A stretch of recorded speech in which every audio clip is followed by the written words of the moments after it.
السلام علیکم لسنرز، کیسے ہیں آپ سب؟ امید ہے کہ خیریت سے ہوں گے اور اپنے اپنے گھروں میں خوش اور مطمئن ہوں گے۔ بغیر ڈیلے کیے بڑھتے ہیں اگلے ایپیسوڈ کی جانب۔ ناول بچپن کا دسمبر، از ہاشم ندیم، ایپیسوڈ 31۔ یہ ایپیسوڈ غور طلب ہے، ذرا دل پر ہاتھ رکھ کے سنیے گا۔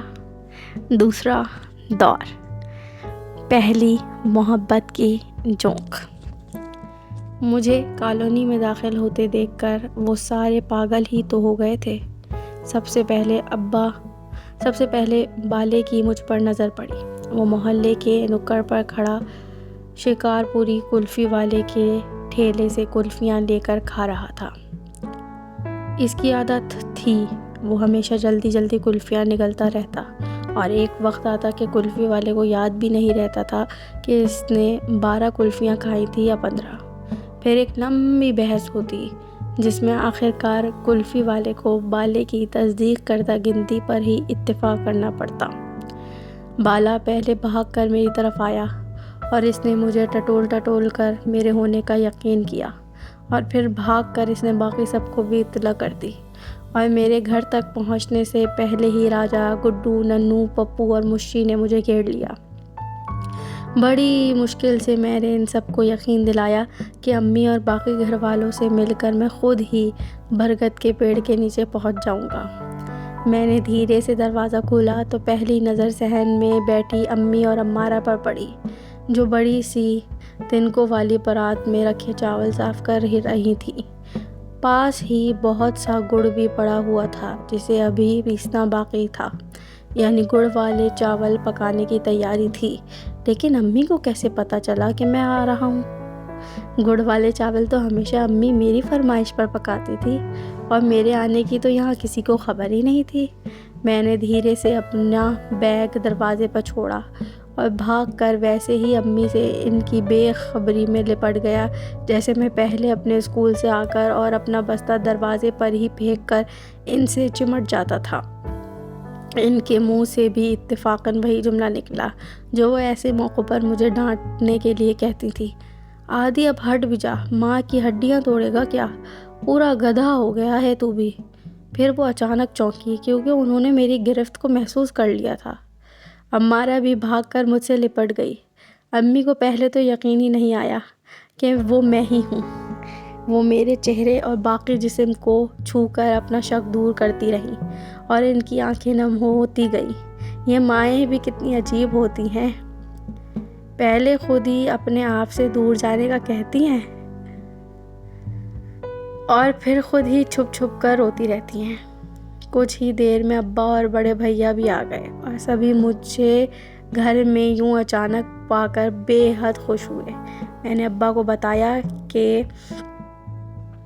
دور دراز کے کیڈٹس کو انتظامیہ خصوصی طور پر ٹرین کے گارڈز کے حوالے کر دیتی ہے تاکہ وہ لمبے سفر کے دوران ان کا خیال رکھ سکیں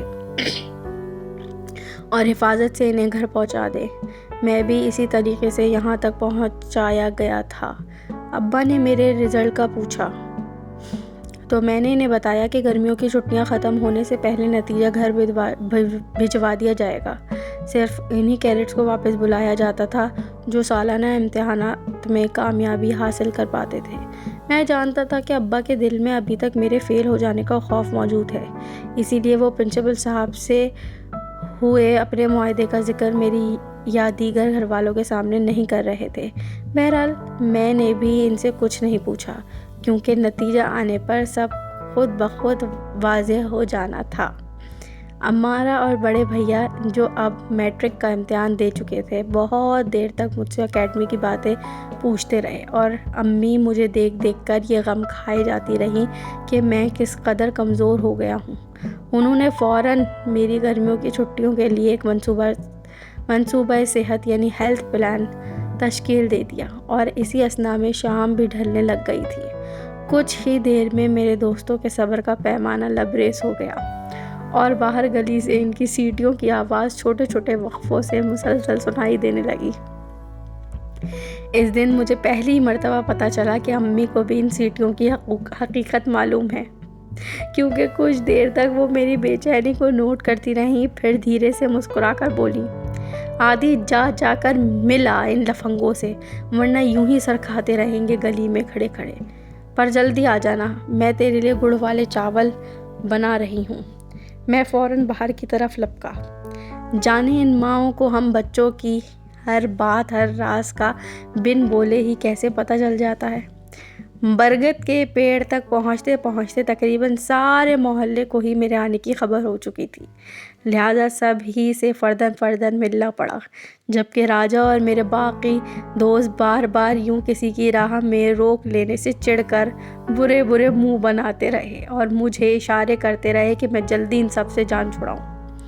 تنہائی ملتے ہی راجا نے مجھ سے پہلا سوال یہی کیا کہ میری فوجی وردی اور ڈرائیور والی گاڑی کہاں ہے، اور میرے مسلح محافظ کہاں ہیں، اور یہ کہ میری ڈیوٹی کہاں لگی ہے۔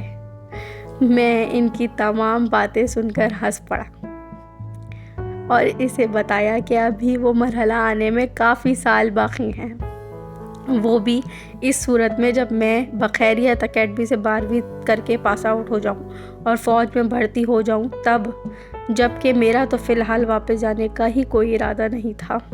ہم سب بہت دیر تک صدیوں سے بچھڑے دوستوں کی طرح جانے کون سی بھولی بسری باتیں یاد کر کے ہنستے رہے۔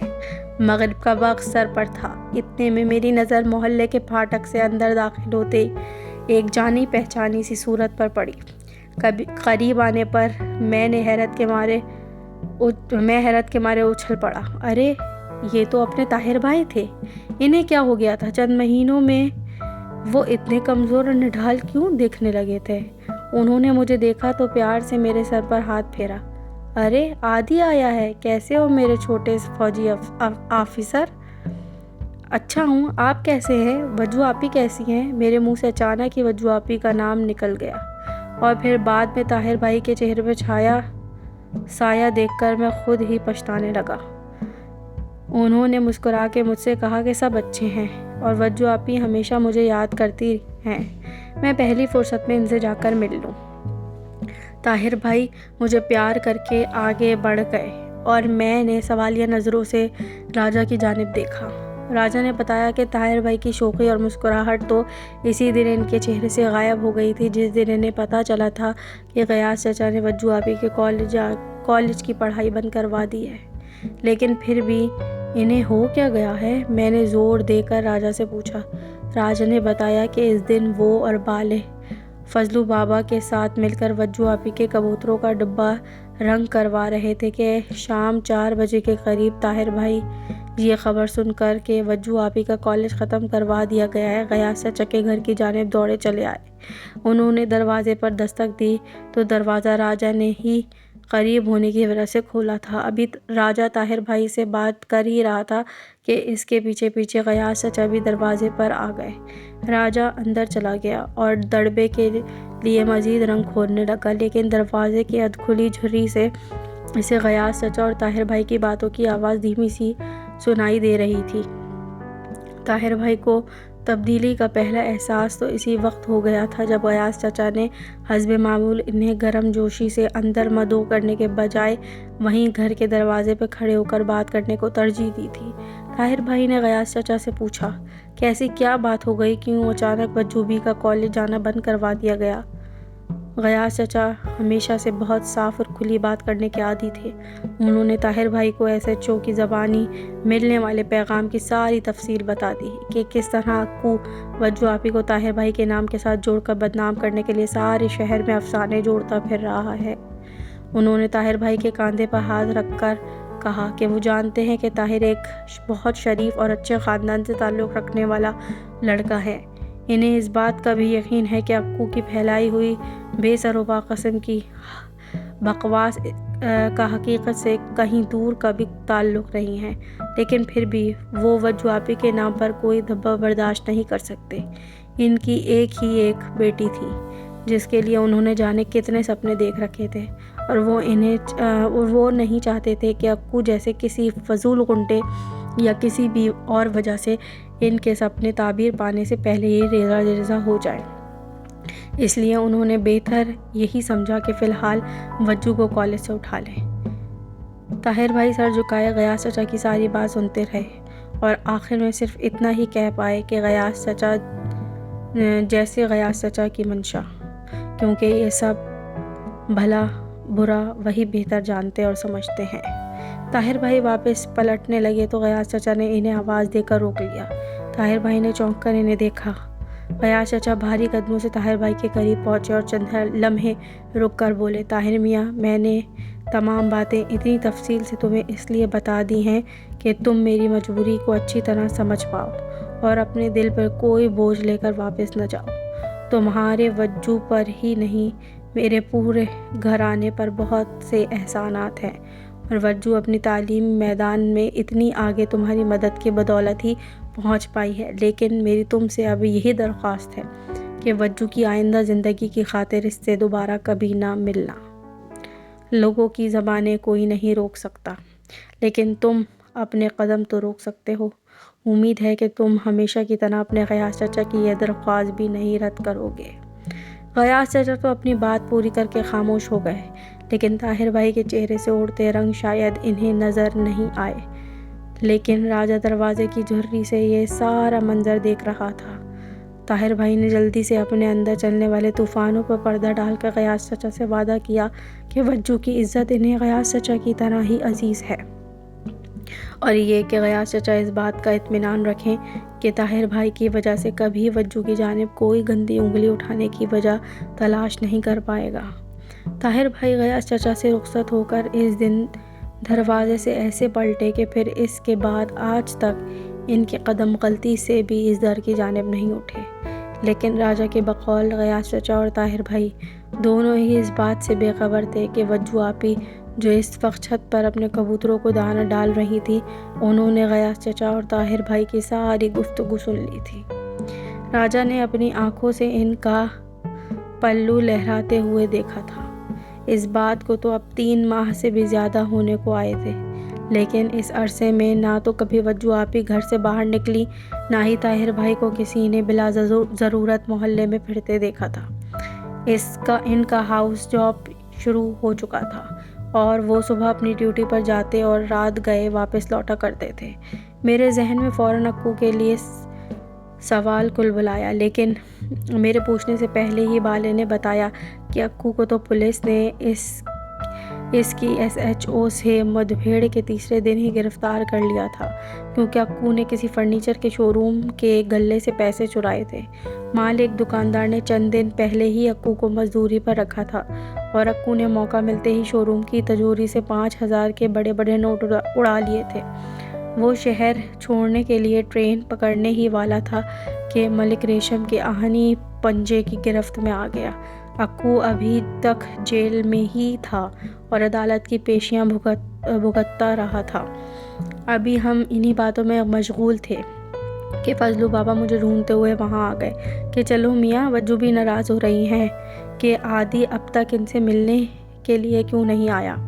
جانے کیوں میرا دل وجو آپی کے نام سے ہی بری طرح دھڑکنے لگا تھا۔ میں نے ان سب سے رات کے کھانے کے بعد پان والے کے کیبن کے سامنے ملنے کے لیے کہا اور خود فضلو بابا کے پیچھے پیچھے چل پڑا۔ وجو آپی صحن میں ہی اپنے پھول پودوں کو پانی دے رہی تھی۔ میں نے دھڑکتے دل کے ساتھ صحن میں قدم رکھا تو وہ پانی کا فوارہ پھینک کر جلدی سے میری جانب دوڑی آئیں۔ ان کے لہجے میں اب بھی وہی کھنک تھی جو میرے آس پاس کے تمام شور کو میری سماعت سے مٹا دیتی تھی۔ ارے عادی، کہاں ہو بھائی؟ کتنی بری بات ہے نا، دوپہر سے آئے ہوئے ہو اور اپنی وجو آپی کے پاس آنے کی اب فرصت ملی ہے تمہیں۔ میں سر جھکائے ان کے سارے شکوے سنتا رہا، جانے کیوں ان کی جانب دیکھنے کی ہمت نہیں جٹا پا رہا تھا۔ وہ میرا ہاتھ تھام کے اندر کمرے میں لے گئیں، جہاں غیاث چچا اور سکینہ خالہ بیٹھے باتیں کر رہے تھے۔ غیاث چچا نے اٹھ کر مجھے گلے لگا لیا اور سکینہ خالہ نے ڈھیروں دعائیں دے ڈالیں۔ غیاث چچا نے اسی دن میرے آرمی کٹ بال دیکھ کر میرا نام سولجر رکھ چھوڑا۔